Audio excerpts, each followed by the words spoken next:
think one of the most important things is that school leaders evaluate what their schools do well and also what they do not so well, so that they can build on the things they do well and then focus on those areas to improve.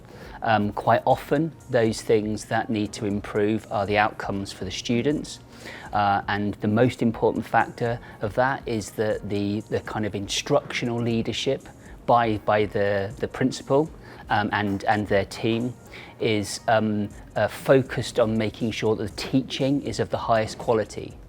If the teaching is of high quality and the pupil discipline and behaviour and attitudes are good, then almost certainly the pupils, the children or the students, as you say, they will achieve well.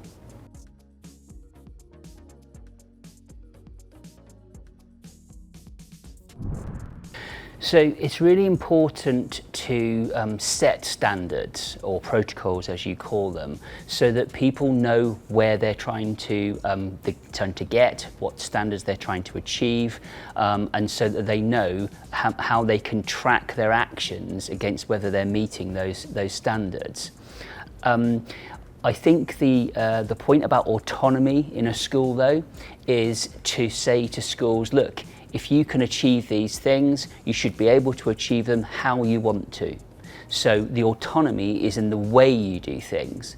So it's not about being told, do this, then this, and you will achieve that. In England, it's very much about these are the things we want you to achieve, and you do them how you wish, but they're the standards we want you to reach for your students. And in doing that, we think that gives the ability to school leaders and managers to work the way they want to. When I spoke yesterday about the English system is set up around autonomy for schools, but accountability. So you say to schools, do it how you want to do it, but this is where you're going to be held accountable for meeting those standards. And in so doing, people can do it how they think is best within their educational philosophy or their management philosophy, or however they wish to. Well, in England, the accountability is set really in two ways. First of all, the government make sure that all schools publish their test and exam results each year, so that parents can see how the school is doing in those standards.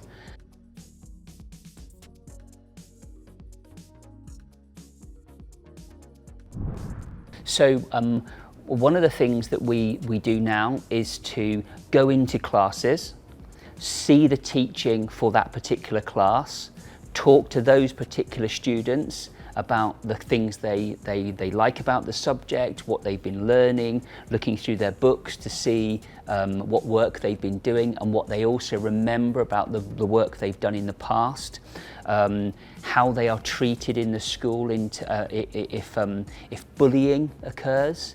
And how the school deals with that. If a student has a problem maybe with their health, their mental health, then how does the school identify that and then deal with it? And a whole range of issues like that, talking to the students to find out what's it like to be a student in this school.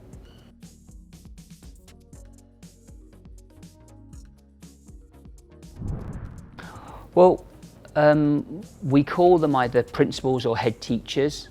And head teacher is quite an important phrase in English because it means you are the head, the top teacher, if you like. And if a school is on its own and not in a trust, the head teacher is responsible with the governors for everything. So the teaching, the learning, all the buildings, the human resources, the legal aspect of running the whole school. That's a tough job because you have to be a teacher, you have to be a really good teacher, you have to be a leader of teachers, you also have to know all those business type things. So that kind of school is becoming less prevalent in our system.